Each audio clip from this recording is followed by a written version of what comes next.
أعوذ بالله من الشيطان الرجيم. بسم الله الرحمن الرحيم. يا أيها النبي جاهد الكفار والمنافقين واغلظ عليهم ومأواهم جهنم وبئس المصير. يحلفون بالله ما قالوا ولقد قالوا كلمة الكفر وكفروا بعد إسلامهم وهموا بما لم ينالوا وما نقموا إلا أن أغناهم الله ورسوله من فضله وإن يتوبوا يك خيرا لهم وإن يتولوا يعذبهم الله عذابا أليما في الدنيا والآخرة ولهم في الأرض ولي ولا نصير. ومنهم من عاهد الله لئن آتانا من فضله لنصدقن لنصدق لنصدقن ولا نكونن من الصالحين فلما آتاهم من فضله بخلوا به وتولوا وهم معرضون فعاقبهم نفاقا في قلوبهم إلى يوم يلقونه بما أخلفوا الله وما وعدوه وما كانوا يكذبون. ألم يعلموا أن الله يعلم سرهم ونجواهم وأن الله علام الغيوب. الذين يلمزون المتطوعين من المؤمنين في الصدقات والذين لا يجدون إلا جهدهم فيسخرون منهم سخر الله منهم ولهم عذاب عليم. استغفر لهم أو لا تستغفر لهم إن تستغفر لهم 70 مرة فلن يغفر الله لهم ذلك بأنهم كفروا بالله ورسوله والله لا يهدي القوم الفاسقين. صدق اللہ العظیم. سورہ توبہ ہم نے شروع کر رکھی ہے اور سورہ توبہ کا یہ 10واں رکوع ہے جو آج ہم تلاوت کر رہے ہیں. اور اس میں ہم یہ بات ذہن میں رکھیں کہ جو ابھی تک ہم شروع سے تلاوت کی ہے اس میں اس سورہ میں جو مین تھیم ہے اس میں کچھ چیزیں ذکر ہوئی ہیں. ایک تو یہ کہ جو تبوک کی پوری جنگ ہے اس کے موقع پہ جو منافقین کا کردار تھا اس کے حوالے سے باز پرس ہوئی ہے اور کچھ واقعات ذکر ہوئے تھے. اور اسی طرح سے منافقین کو اللہ تعالیٰ نے کچھ وقت دیا کہ اب یہ اگر اپنے آپ کو ٹھیک کر لیتے ہیں تو ٹھیک ہے ورنہ ان کے ساتھ سختی سے پیش آیا جائے اور ان کو موقع نہ دیا جائے کہ یہ وہاں پر اپنی چیزیں جاری رکھ سکیں. تو ہم اب اس رکوع کا ترجمہ اور تشریح دیکھ لیتے ہیں. اے نبی صلی اللہ علیہ وسلم کفار اور منافقین دونوں کا پوری قوت کے ساتھ مقابلہ کرو اور ان کے ساتھ سختی سے پیش آؤ. تو یہاں سے یہ تیسری تقریر شروع ہو رہی ہے جو غزوہ تبوک کے بعد نازل ہوئی. اور اس کی تشریح ہے کہ اس وقت تک منافقین کے ساتھ زیادہ تر درگزر کا معاملہ ہوا. اس کی دو وجہ تھیں کہ ایک یہ کہ مسلمانوں کی طاقت ابھی اتنی مضبوط نہیں ہوئی تھی کہ باہر سے دشمنوں سے لڑنے کے ساتھ ساتھ گھر کے دشمنوں سے بھی لڑائی مول لے لیتے. تو یعنی اس وقت ڈھیل دی جا رہی تھی ان کو منافقین. دوسرے یہ کہ ان میں سے جو لوگ شکوک و شبہات میں مبتلا تھے ان کو ایمان و یقین حاصل کرنے کے لیے کافی موقع دینا مطلوب تھا. یعنی کچھ لوگ جو ڈاؤٹ میں تھے اور کچا پکا سا تھا ان کا دین کہ شاید اسلام سچا ہے یا نہیں ہے تو انہیں کچھ اور موقع دے دیا جاتا تاکہ جو ہے وہ اسلام کے بارے میں اپنی شکوک و شبہات درست کر لیتے. تو یہ دونوں وجوہات اب باقی نہیں رہی تھی. مسلمانوں کی طاقت جو ہے وہ عرب میں اپنی گرفت لے چکی تھی کہ باہر کی طاقتوں سے کشمکش کا سلسلہ شروع ہو چکا تھا. اس لیے آستین کے سانپوں کا سر کچلنا اب ممکن بھی تھا اور ضروری بھی ہو گیا تھا تاکہ یہ لوگ بیرونی طاقتوں سے ساز باز کر کے ملک میں کوئی اندرونی خطرہ نہ کھڑا رکھیں. اور پھر ان لوگوں کو پورے 9 سال تک سوچنے سمجھنے اور دین حق کو پرکھنے کا موقع دیا جا چکا تھا جس سے وہ فائدہ اٹھا سکتے تھے اگر ان میں واقعی خیر کی کوئی طلب ہوتی. اس کے بعد اب مزید رعایت کی کوئی وجہ نہ تھی اس لیے حکم ہوا کہ کفار کے ساتھ اب ان منافقین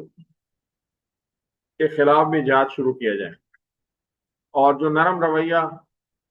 اب تک کے معاملے میں اختیار کیا جاتا رہا تھا اسے ختم کر کے اب سخت برتاؤ کیا جائے. تو منافقین کے خلاف جہاد اور سخت برتاؤ سے مراد یہ نہیں کہ ان سے جنگ کی جائے. دراصل اس سے مراد یہ ہے کہ ان کے منافقانہ روش اور سے اب جو چشم پوشی برتی گئی تھی، جس کی وجہ سے مسلمانوں میں ملے جلے رہے، اب عام مسلمانوں کو اپنی سوسائٹی کا جو سمجھتے رہے، اب ان کو جماعت کے معاملات میں دخل دینے، سوسائٹی میں اپنا نفاق کا زہر پھیلانے کا موقع ملتا رہا، اسے آئندہ ختم کر دیا جائے۔ یعنی پہلے بھی منافقین کے بارے میں اللہ کے نبی صلی اللہ علیہ وسلم کو تو معلوم تھا، اور صحابہ بھی جانتے تھے کہ کون لوگ ہیں جو سچے دل سے مسلمان نہیں ہیں، لیکن جو ہے وہ اب کھل کے ان کے خلاف کہہ دیا گیا کہ اب ان کو کسی طرح کی رعایت نہیں دی جائے، اور اب ان کی منافقانہ جو روش ہے وہ نہ چلنے دی جائے۔ تو اب جو شخص بھی مسلمانوں میں شامل رہ کر منافقانہ روش اختیار کرے، جس کے ترجمہ سے بھی یہ ظاہر ہو کہ وہ خدا اور اس کے رسول اور اہل ایمان کا مخلص رفیق نہیں، اسے کھلم کھلا بے نقاب کیا جائے، یعنی اسے ایکسپوز کر دیا جائے اور بتا دیا جائے کہ یہ ہمارا مخلص نہیں، اور اعلانیہ اس کی ملامت کی جائے، سوسائٹی میں اس کے لیے عزت اور اعتبار کا کوئی مقام رہنے نہ دیا جائے، معاشرت میں اس سے قطع تعلق ہو، یعنی اس کے ساتھ جو ہے وہ بائیکاٹ کیا جائے، ڈسکنیکٹ ہو جائیں لوگ اس کے ساتھ، اور جماعتی مشوروں سے بھی الگ رکھا جائے، یعنی جو بھی اسلامی سوسائٹی کے جو بھی ڈسکشنز ہیں، جو ان سے لوگوں سے رائے لی جاتی تھی، اس میں ان کو کوئی اہمیت نہ دی جائے، عدالتوں میں اس کی شہادت غیر معتبر ہو، یعنی کورٹ میں بھی اس کی عدالت نہیں ہے، عہدوں اور مناصب کے لیے دروازے بند رہیں، محفلوں میں اسے کوئی منہ نہ لگائے، ہر مسلمان اس سے ایسا برتاؤ کرے جس سے اسے خود معلوم ہو جائے کہ مسلمانوں کی پوری آبادی میں کہیں بھی اس کا کوئی وقار اور احترام نہیں، کسی دل میں بھی اس کے لیے احترام کا کوئی گوشہ نہیں۔ پھر اگر وہ واقعی اس شخص سے کوئی پھر ان سے میں سے کوئی شخص سری غداری کا مرتکب ہو تو اسے اس کے جرم پر پردہ نہ لایا جائے، بلکہ اسے معاف نہ کیا جائے، اور اس کے اوپر جو ہے وہ مقدمہ چلا کر اور قرار واقعی اس کو سزا دی جائے۔ تو یہ ایک نہایت ہی اہم ہدایت تھی اس مرحلے پہ جو مسلمانوں کو دی جا رہی تھی، کہ اس کے بغیر اسلامی سوسائٹی کو تنزل اور انحطاط یعنی ڈاؤن فال کی طرف جاتی ہے، اور اندرونی طور پہ جو ہے وہ مسائل کھڑے ہو رہے تھے۔ تو کوئی جماعت جو اپنے اندر منافق اور غداروں کو پرورش کرتی ہو، جس میں گھریلو سانپ عزت اور تحفظ کے ساتھ آستینوں میں بٹھائے جاتے ہوں، اخلاقی زوال اور بالآخر تباہی مکمل، اس سے کوئی روک نہیں سکتا۔ تو نفاق کا یہ حال تعاون کا سا ہے، منافق وہ چوہا ہے جو اس وبا کے جراثیم لیے پھرتا ہے، اور اس کو آبادی میں آزادی سے چلنے پھرنے کا موقع دینا گویا پوری آبادی کو موت کے خطرے میں ڈالنا ہے۔ تعاون جو ہے وہ کیا کہتے ہیں اس کو، بلیک کہتے ہیں نا میرا خیال ہے انگریزی میں، جو ایک یعنی چوہوں کے مرنے سے پھیلتی ہے، اور پھر ایسی وبائی مرض ہے کہ جس سے لوگ مرتے چلے جاتے ہیں سارے۔ تو ایک منافق کو مسلمان سوسائٹی میں عزت و احترام کا منصب حاصل ہونے کے معنی یہ ہے کہ ہزاروں آدمی غداری منافقت پر دلیر ہو جائیں، اور یہ خیال عام ہو جائے کہ اس سوسائٹی میں عزت پانے کے لیے اخلاص، خیر خواہی اور صداقت ایمانی کی کوئی ضرورت نہیں، بلکہ جھوٹے ایمان کا اظہار کر کے بھی، خیانت اور بے وفائی کے ساتھ بھی آدمی یہاں پھل پھول سکتا ہے۔ یہی بات ہے جسے نبی صلی اللہ علیہ وسلم نے اس مختصر سے حکیمانہ فقرے میں بیان فرمایا۔ ترجمہ ہے کہ جس شخص نے کسی صاحب بدعت کی تعظیم و توقیر کی، وہ دراصل اسلام کی عمارت ڈھانے میں مددگار ثابت ہوا۔ تو آگے مزید چلتے ہیں کہ اب پھر یہ ہم دیکھ رہے ہیں کہ یہاں پر ان کے خلاف سختی سے قرآن میں اللہ تعالیٰ فرما رہا ہے سختی سے پیش آؤ۔ اگلا ترجمہ ہے آخر کار ان کا ٹھکانہ جہنم ہے، اور وہ بدترین جائے قرار ہے۔ یہ لوگ خدا کی قسم کھا کھا کر کہتے ہیں کہ ہم نے وہ بات نہیں کی، حالانکہ انہوں نے ضرور وہ کافرانہ بات کہی۔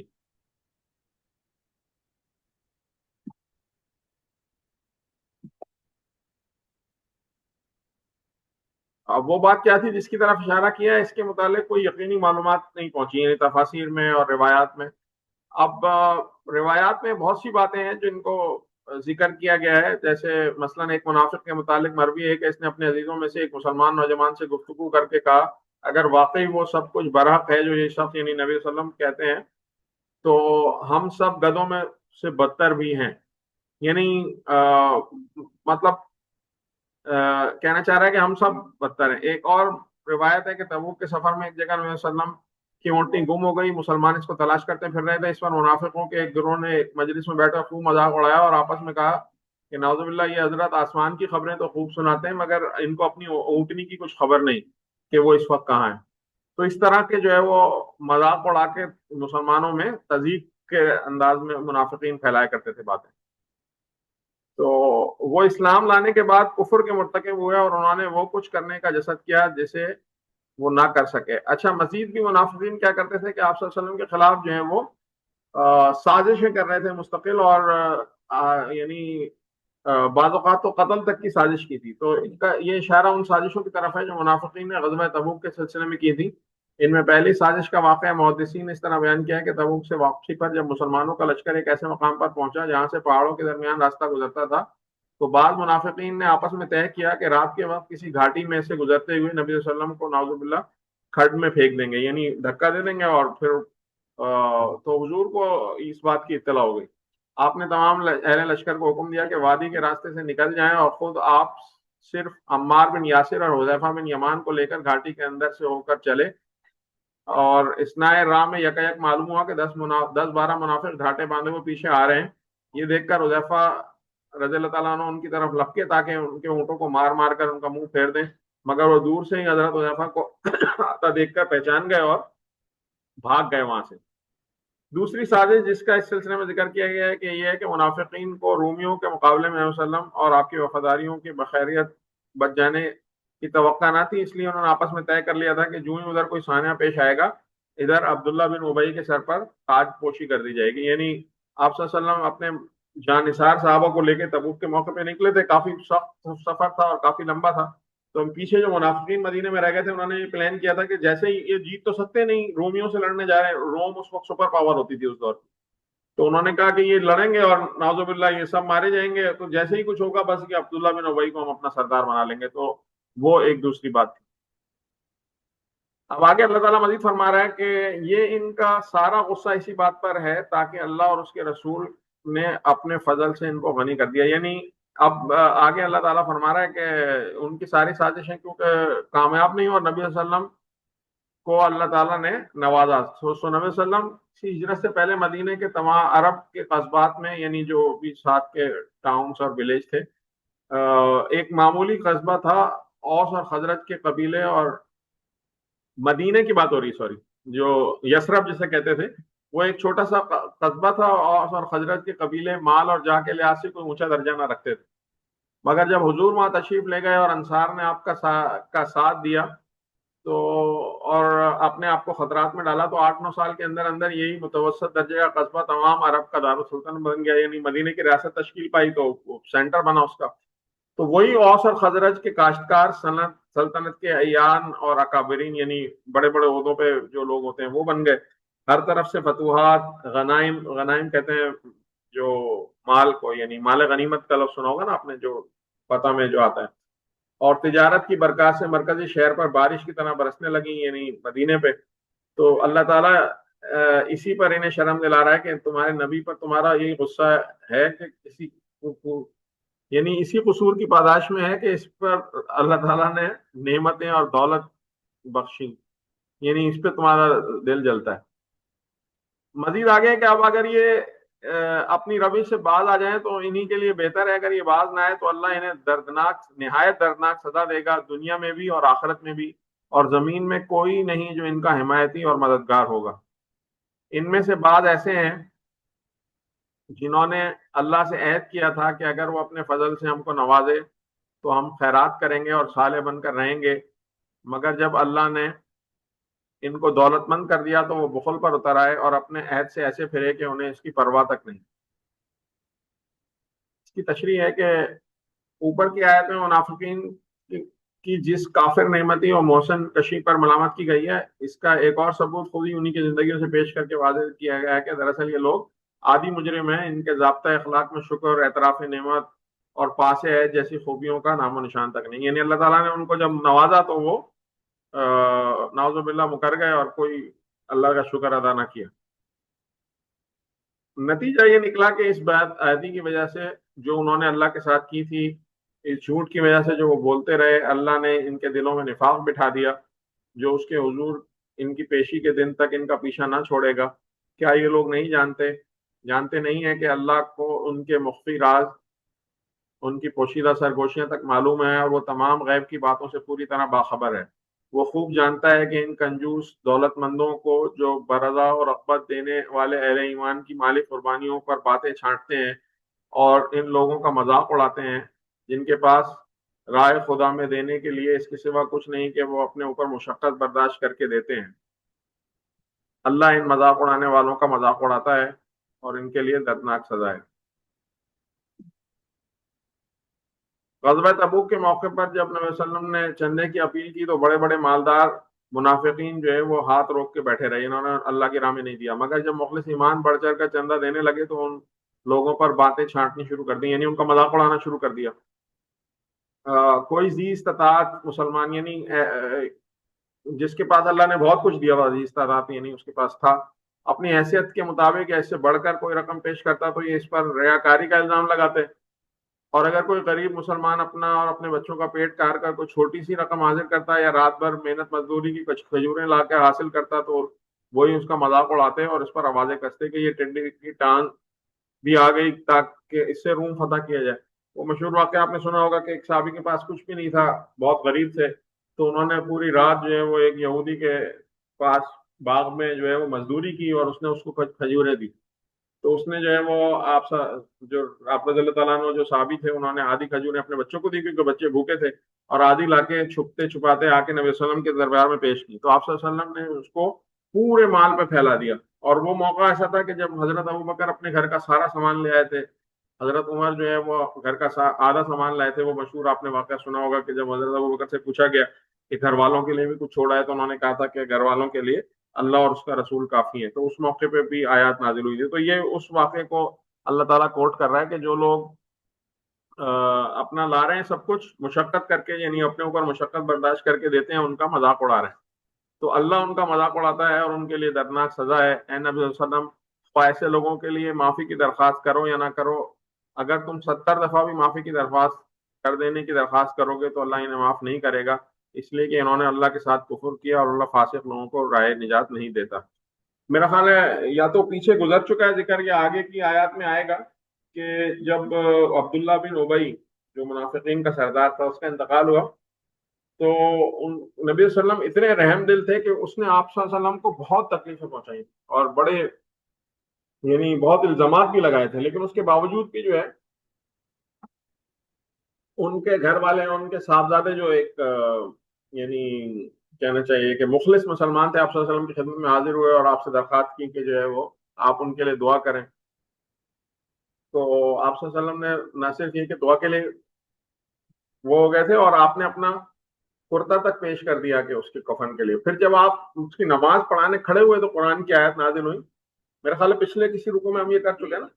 نا، پھر شاید آگے آئے گا، پھر جب آئے گا جب ڈیٹیل میں دیکھ لیں گے، تو مطلب بتانا یہ چاہ رہا ہوں کہ آپ صلی اللہ علیہ وسلم اتنے مہربان رحم دل تھے۔ آپ لوگوں نے واقعہ وہ بھی سنا ہوگا کہ جو ہند جو ایک خاتون تھی جس نے حضرت حمزہ کا کلیجہ کچا چبایا تھا، جب وہ فتح مکہ کے بعد حاضر ہوئی تو آپ صلی اللہ علیہ وسلم نے جو ہے وہ بس اس سے یہ کہا،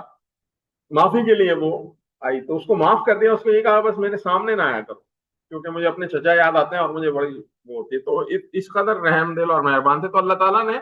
آپ صلی اللہ علیہ وسلم کو حکم دیا کہ ٹھیک ہے آپ جو ہے وہ بہت ان کے لیے مہربان ہے، تو یہ بھی آیات اسی میں ہے کہ آپ ان کے لیے 70 دفعہ بھی دعا کریں گے تو ان کی مغفرت نہیں ہوگی ان منافقین کی۔ اچھا، ایک تھوڑی سی بات میں یہاں پر بس کنکلوڈ کرنے سے پہلے کہوں کہ یہ سارے واقعات جب ہم پڑھتے ہیں قرآن میں، چاہے بنی اسرائیل کے واقعات ہوں یا چاہے کفار مکہ اور منافقین کے جو سارے قصے ہیں، تو اس کا مطلب ایسا ہرگز نہیں ہے کہ یہ سارے معاملات اسی دور کے لیے تھے یا یہ ساری باتیں اسی دور کے لیے تھیں۔ ہمیں اس میں سے یہ سبق لینا چاہیے کہ آج کے دور کے اندر جب حق اور باطل کا مارکا ہو، جب اسلام کی ایک کشمکش ہو، ایسے لوگوں کے ساتھ جو کفر کا ساتھ دے رہے ہوں، جہاں پر ہم معاشرے میں دیکھتے ہیں کہ ہر طریقے سے جو ہے نا وہ ایسی طاقتیں غالب ہوتی جا رہی ہیں کہ جو اسلام کو نقصان پہنچانے کے لیے کوششیں کر رہی ہوں، تو وہاں پر پھر ہم اپنے کردار کو اور اپنے رویے کو دیکھیں کہ ہم کس کے ساتھ۔ تو یہ جو منافق کی جو ایک ڈیفینیشن ہے شرعی لحاظ سے یا یوں کہہ لیں کہ قانونی لحاظ سے، تو شاید آج کے دور میں ہم کسی کو یہ لیبل نہیں لگا سکتے کیونکہ اللہ کے نبی کو پتا تھا اور اللہ تعالیٰ نے بتایا تھا کہ یہ لوگوں کے دل میں نفاق ہے، لیکن لوگوں کے ظاہری رویے سے ہم ان کا طریقہ دیکھ کے تو ایک ججمنٹ کر سکتے ہیں کہ یہ روش یا یہ طریقہ کس کے ساتھ چل رہا ہے. جیسے ہم عام حالات میں دیکھتے ہیں کہ امت مسلمہ کے جو حکمران ہیں عمومی طور پہ ان کا جو رویہ ہے وہ ایک منافقانہ روش ہے نا. ہم دیکھ رہے ہیں کہ اتنا ظلم ہو رہا ہے معاشرے میں. غزہ کے اندر جو ہے وہ کارپیٹ بمنگ کر کے ان کو بیچاروں کو مار دیا گیا، اور اس کے ارد گرد کے حکمران جو ہیں وہ اسرائیل کے ساتھ ہاتھ ملا رہے ہیں یا اس کے ساتھ معاہدے کر رہے ہیں اور امریکہ کے ساتھ معاہدے کر رہے ہیں، اور ان غریبوں کی بیچاروں کی کوئی پرسان حال نہیں ہے. تو اس سارے حالات میں ہمیں دیکھنا چاہیے کہ ہم کس طرف کھڑے ہیں، ہماری کوشش اور ہماری جدوجہد کس چیز کے لیے. تو اللہ تعالیٰ سے دعا ہے کہ وہ ہمیں جو ہے وہ صالح مومنین اور مسلمانوں میں شامل فرمائے، اور جو لوگ جو واقعات اللہ تعالیٰ قرآن میں ہدایت کے لیے ہمیں دیتا ہے کہ جس میں منافقین کے قصے سناتا ہے، ہمیں اللہ تعالیٰ نفاق سے بچائے اور ہمیں دنیا اور آخرت کی کامیابی عطا کرے. کوئی آج کے در اس کے رکوع کے حوالے سے کوئی سوال ہو، کوئی بات ہو تو کر سکتے ہیں. آن لائن جو لوگ ہیں وہ بھی اگر کوئی کوشچن کرنا چاہیں یا کوئی مزید اس کی تشریح کرنا چاہ رہا ہو تو. اس پہ جو گائیڈ لائن جیسے ان کے بارے میں سنا ہے، مطلب کہ بہت ہی ڈینجرس لوگ ہوتے ہیں جو کہ لوگ آپ کے اندر رہ کے کام دے رہے ہوتے ہیں. اس پہ جو ایک بیسک کرائٹیریا جس پہ وہ جو تین خصوصیات بتائیے کہ اگر یہ ہو تو یہ اس ڈائریکشن میں چلا جاتا ہے کہ جب وہ عہد کرے تو بات ایسی کرے. اور بالکل دیکھیں، ایک بات یہ سمجھ لیں کہ کوئی ایک ڈیفینیشن تو نہیں ہم لازمی چسپاں کر سکتے، لیکن بے شمار واقعات ہیں. جیسے قرآن میں اللہ تعالیٰ نے کچھ خاصیتیں بتائی ہیں نفاق کی. ان میں ایک یہ بھی بتائی کہ جب وہ نماز کے لیے اٹھتے ہیں تو سستی اور کاہلی کے ساتھ اٹھتے ہیں، یعنی ان پہ نماز کے لیے جانا بہت مشکل گزرتا ہے. اسی طرح اگر ہم نفاق کی ڈیٹیلز میں جائیں گے تو نفاق کی بھی کئی سٹیجز ہیں نا، جیسے ہم نے کچھ پڑھی بھی ہیں اس میں اسی تشریح میں. ایک تو نفاق وہ جس کو یہاں ڈسکس کیا جا رہا ہے کہ جانتے بوجھتے وہ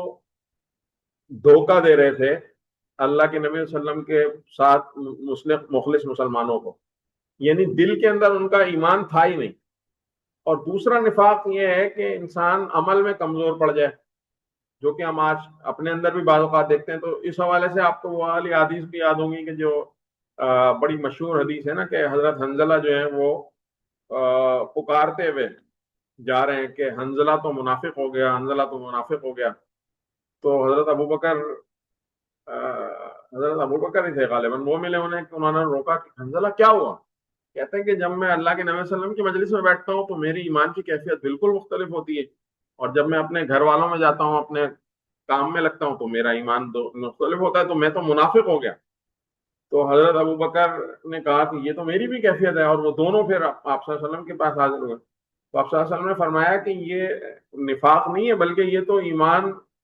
تمہارے اندر یہ تڑپ ہے کہ تم یہ سوچتے رہتے ہو کہ میرا دل جو ہے وہ کہیں نفاق کی طرف نہیں چلا گیا. لیکن یہ فطری سی بات ہے کہ جب میرے ساتھ بیٹھو گے تو ایمان کا درجہ ڈفرنٹ ہوگا، اور جب اپنے کاموں میں یا اپنی چیزوں میں مشغول ہو جاؤ گے تو تھوڑا مختلف ہوگا. لیکن اگر تمہیں یہ فکر ہی نہ ہو کہ تم اپنے آپ کو ریوائز کر رہے ہو تو اس کا مطلب ہے کہ تم بالکل پھر اس سے چلے گئے. تو وہ جو آپ حدیث کا حوالہ دے رہے ہیں وہ بھی بہرحال ہے کہ جیسے جو جب بات کرے تو جھوٹ بولے، جب عہد کرے تو اس کی پاسداری نہ کرے، اور جب اس کے پاس امانت رکھوائی جائے تو اس میں خیانت کرے. اس طرح بے شمار احادیث ہیں اور قرآن کی آیات بھی ہیں جن میں ان کے منافقین کی نشانیاں بتائی گئی ہیں. تو اب لیکن یہ اس کی جو ہم نے شروع میں اس کی جو دیباچہ یعنی جو انٹرو پڑھا تھا اس میں بھی ہم نے یہ پڑھا کہ مختلف. تو یہ خاص طور پہ جو بات ہے نا کہ جن کے بارے میں کہا جائے کہ یہ دل سے مسلمان نہیں ہے، آج کے دور میں کوئی اس کا فیصلہ نہیں کر سکتا، کیونکہ میں اور آپ نبی نہیں ہیں نعوذ باللہ جن کے پاس وہی آتی ہو، کیونکہ یہ تو اللہ تعالیٰ ہی فیصلہ کر سکتا ہے. تو آج کے دور میں میرا خیال ہے اس میں مزید بھی اگلے رکوع میں آئے گا اس کے ڈسکشن میں. کوئی اور بات کسی نے کرنی ہو تو چلیں پھر ہم اس کو یہاں ختم کرتے ہیں. اللہ تعالیٰ سے دعا ہے کہ وہ ہمیں عمل کی توفیق عطا فرمائے.